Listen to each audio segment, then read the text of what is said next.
Bismillahirrahmanirrahim. Assalamualaikum warahmatullahi wabarakatuh. Perkenalkan, saya Ratu Iliani.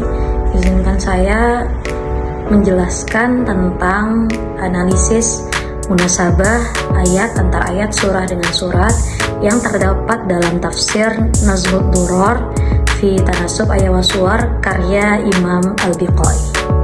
Sebelum kita masuk ke pembahasan munasabahnya, tentu kita harus mengenal terlebih dahulu bagaimana sih sosok biografi dari seorang Imam Al-Biqai. Imam Al-Biqai memiliki nama lengkap Burhanuddin Abul Hasan Ibrahim Ibnu Umar bin Hasan Ar-Rubat Ibnu Ali bin Abi Bakar Al-Biqai Al-Dimashqi Asy-Syafi'i. Nama atau yang biasa kita kenal dengan Imam Al-Biqai. Nama Al-Biqai ini diambil dari daerah asalnya Al-Biqa, sebuah lembah terkenal di Lebanon. Imam Al-Biqai lahir di desa Kharbatan Rohan yang terletak di lembah Al-Biqa, Suriah pada tahun 809 Hijriah atau 1406 Masehi. Selama hidupnya, Al-Biqai menetap di Damaskus dan melakukan perjalanan ke Baitul Maqdis dan Kairo. Ia kembali ke Damaskus dan meninggal di sana pada tahun 885 Hijriah atau 1408 Masehi dalam usia 76 tahun. 1480 Masehi, maaf. Dan wafat di usia 76 tahun. Al-Biqai dibesarkan oleh kedua orang tuanya dalam keadaan sangat dan sama sekali tidak memiliki kekayaan materi. Orang yang sederhana. Nah, sejak kecil ia sudah mulai belajar membaca, menulis, dan menghafal Al-Quran. Ia mendapat pelajaran dari pamannya, Ahmad bin Hasan Ar-Rubat. Kecerdasan dan kemampuan luar biasanya sudah tampak sejak saat Imam Al-Biqai masih kanak-kanak, yang terbukti dengan kemampuan beliau menyelesaikan hafalan Al-Quran kepada pamannya tersebut. Ketika berusia 12 tahun, pada tahun 821 Hijriah, keluarga Al-Biqai diserang oleh sekelompok kabilah yang dikenal sebagai Bani Mazahim, sehingga serangan tersebut mengakibatkan kematian ayah dan pamannya. Sementara Al-Biqai kecil pada saat itu mengalami 3 luka akibat sebatan pedang, termasuk di bagian kepala. Luka-luka tersebut hampir mengakibatkan kematiannya. Kondisi ini membuatnya memutuskan untuk meninggalkan tanah kelahirannya, sehingga Imam Al-Biqai akhirnya diasuh oleh kakek dari ibunya yang bernama Ali ibnu Muhammad As-Salmi dan dibawa ke Damaskus, dan ia banyak belajar ilmu pengetahuan di sana. Nah, mulai di sanalah Imam Al-Biqai banyak menimba ilmu. Pada tahun 841 Hijriah, beliau pergi ke Hijaz untuk melaksanakan ibadah haji. Selama di Madinah, beliau mengunjungi Masjid Nabawi dan melakukan salat di sana. Setelah menyelesaikan ibadah haji, beliau kembali ke Mesir.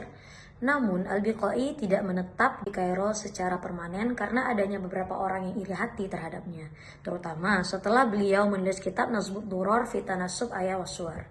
Orang-orang tersebut mempengaruhi hakim dan menyebarkan fitnah yang menyebabkan ketegangan antara beliau dan para sultan di sana. Akibatnya, beliau hampir dijatuhi hukuman mati karena banyak uraian dalam karyanya yang belum dikenal luas.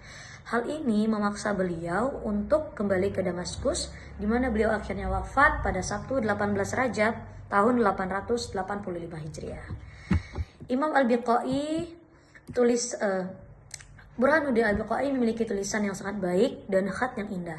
Keahlian ini menjadi sumber penghidupannya. Beliau menjalani kehidupan yang sederhana, puas dengan apa yang ada dan tetap rendah hati. Al-Biqai tidak pernah meminta bantuan dari penguasa. Bahkan pada masa penjajahan Damaskus oleh tentara salib, beliau turut berjihad melawan mereka sebagai seorang pejuang yang berani. Beliau tidak gentar menghadapi musuh dan tidak khawatir meskipun jumlah tentara muslimin sedikit dibandingkan dengan musuh sepanjang hidupnya. Beliau memilih tinggal di masjid untuk menghindari kesenangan duniawi, mencari ketenangan dan kedamaian, serta sebagai tempat yang nyaman untuk mengisi karya-karyanya dan menghindari orang yang iri hati. Selanjutnya, Al-Biqai mendalami berbagai ilmu agama dari berbagai ulama ahli pada masanya. Di antara ulama yang menjadi gurunya adalah Ibnu Hajar Al-Asqalani, At-Taj bin Bahadir dalam bidang fikih dan nahu, At-Taqi Al-Husani Al-Hadis, ahli hadis dan fikih, kemudian Al-Taj Al-Gharabili ahli hadis sekaligus sejarawan, dan Abu Fadil Al-Maraghibi ahli fikih, kemudian Al-Qayani sastrawan dan ahli usul fikih, dan Al-Imad Ibnu Syaraf. Al-Biqai memulai pendidikan di Damaskus dan mempelajari berbagai macam ilmu dari para ulama Syam, termasuk yang pertama ilmu qiraah, tafsir, hadis, fikih, dan bahasa. Salah satu guru terkemuka yang mengajarkan ilmu kepada Imam Al-Biqai adalah Imam Syamsuddin Ibnu Al-Jazari pada tahun 827 Hijriah. Namun, Al-Biqai tidak lama tinggal di Damaskus. Ia kemudian pindah ke Al-Quds, di mana ia belajar dari para ulama setempat. Pada usia 18 tahun, ia mempelajari dan menghafal 2 Munzumah Ibnu Al-Haim tentang aljabar dan perhitungan. Selain itu, ia juga menulis sebuah manzumah di bidang yang sama yang diberi nama dengan Al-Bahah. Setelah mendengar kabar kematian ibunya pada 828 Hijriah, ia kembali ke Damaskus dan tinggal di sana untuk waktu yang lama. Di Damaskus, ia menghafal setengah pertama dari kitab Al-Bahjah karya Ibnul Wardi dan menulis kitab Kifayatul Qari wa Ghaniyat Al-Muqri dalam riwayat Abu Amru. Ia juga mengikuti pelajaran Syekh Taqiyuddin Ibnu Qadli dan belajar dengan Syekh Tajuddin Ibnu Bahar hingga kematian gurunya pada tahun 831 Hijriah. Kemudian pada tahun 832 Hijriah, Imam Al-Biqai meninggalkan Damaskus dan pindah ke Al-Quds, di mana ia menetap selama 2 tahun. Selama berada di Al-Quds, ia menghafal kitab Al-Tuhfah karya Ibnu Hajar dan mempelajari kitab Kafiyah karya Ibnu Al-Hajib tentang ilmu sharaf. Tak lama setelah itu, ia berpindah ke Kairo untuk belajar dari para ulama terkemuka di Mesir. Al-Biqai berkesempatan bertemu dengan beberapa ulama lokal, termasuk Ibnu Hajar Al-Asqalani yang kemudian menjadi guru utamanya. Ibnu Hajar ini sangat mengagumi Al-Biqai. Beliau sering memujinya dan menilai tinggi di antara murid-murid lainnya. Bahkan ia memberi gelar kepada Imam Al-Biqai dengan gelar Al-Alamah dan banyak memuji karya-karya yang ia hasilkan. Oke, kemudian karya atau kitab tafsir Imam Al-Biqai. Adapun karya Al-Biqai antara lain adalah Al-Ibahah fi Sharhi Al-Ibanah, dikarang ketika beliau berumur 12 tahun di Al-Quds, berisi nazam yang membahas tentang perhitungan. Kemudian Ahsan Al-Kalam Al-Muntaqi min Zammi Al-Kalam, Akhbaru Al-Jalad fi Fat Al-Bilad, Al-Idra' fi Al-Fani Al-Ihba, Asad Al-Iqa An-Na'isah fi Mu'tadi Al-Muqaddasah, Al-Istisad bin Ayat Al-Jihad, Syarah Jamul Al-Jawami', Al-Fat Al-Quds fi Ayat Al-Kursi, dan lain sebagainya. Dan salah satu karya Imam Al-Biqai yang paling terkenal adalah kitab Nazmud Durar fi Tanasub Ayat Waswar ini. Kitab ini menafsirkan semua ayat dalam Al-Quran yang terbit pertama kali di India pada tahun 1397 oleh penerbit Darul Al-Ma'arif Al-Uthmaniyah dengan biaya yang ditanggung oleh pemerintah pendidikan dan kebudayaan Islam. Kemudian diterbitkan kembali di Afsud Kairo pada tahun 1413 Hijriah atau 1992 Masehi oleh Darul Kutub Al-Islamiyah di bawah pengawasan Syarafuddin Ahmad selaku Direktur Lembaga Al-Ma'arif Al-Uthmaniyah. Menurut M. Quraisyab, kitab ini telah dicetak di Bombay, India pada tahun 1980 sampai 1982 Hijriah sebanyak 13 jilid sampai dengan surah Al-Furqan. Sisanya masih berbentuk manuskrip yang tersimpan di perpustakaan Universitas Al-Azhar Kairo di Mesir. Oke, mengenal tafsir Nazmud Durar. Tafsir Nazmud Durar ini merupakan salah satu karya Al-Biqai yang terbesar, yang dapat dikatakan tafsir ini merupakan satu-satunya tafsir yang menonjolkan sisi munasabah dari setiap bagian dalam Al-Quran. Para mufassir sebelum Al-Biqai juga ada yang menunjukkan sisi munasabah dalam Al-Quran, akan tetapi hanya sebagiannya saja, baik dari sisi munasabah antar ayat maupun antar surat, dan tidak menjadikannya sebagai pusat konsentrasi penafsiran mereka.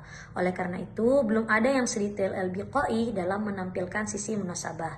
Atas dasar itulah Al-Biqai menamakan tafsirnya dengan nama Nazmud Durar fi Tanasub Al-Ayat wal Suwar, Beliau juga menyebutnya dengan nama Fathur Rahman fi Tanassub Ajzi Al-Quran.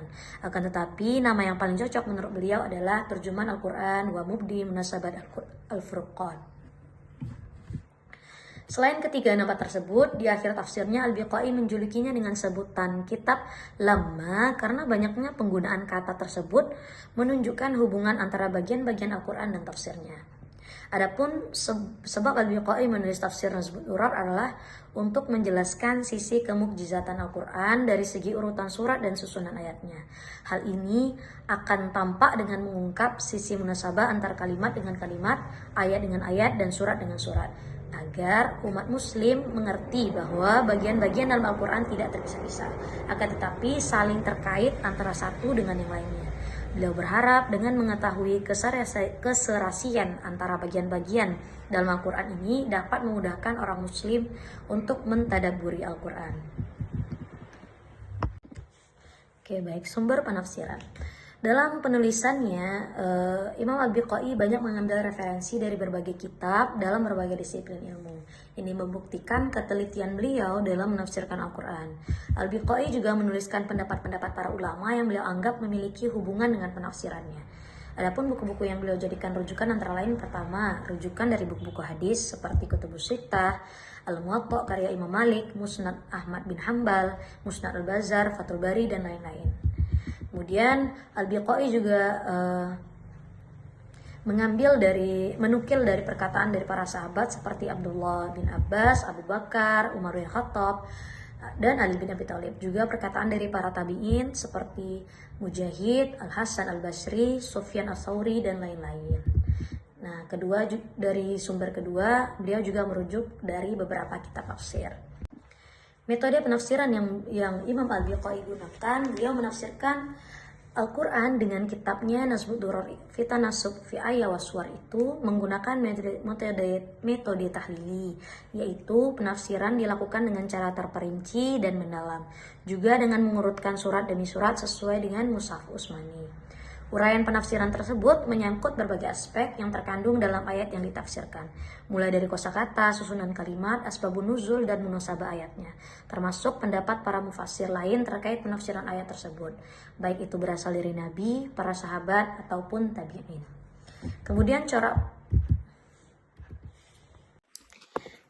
Kemudian bahasan yang tak kalah penting yaitu munasabah ayat dalam tafsir yang terdapat dalam tafsir Nazmud Durar karya Imam Al-Biqai. Munasabat terkait ayat menurut Imam Al-Biqai dalam tafsirnya Nazmud Durar, munasabat antar ayat ini terbagi ke dalam beberapa pembahasan, yaitu yang pertama, munasabat antar satu ayat dengan ayat sebelumnya. Contohnya, munasabat antar ayat 233 dengan 234 surah Al-Baqarah. Al-Biqai menjelaskan munasabat antara dua ayat di atas sebagai berikut. Setelah berbicara tentang penyusunan anak, sengaja ditempatkan antara uraian tentang perceraian akibat talak dan perceraian akibat kematian karena pernikahan yang disebut pada awal kelompok ayat ini dapat membuahkan anak. Ini mengundang pembicaraan tentang penyusunan.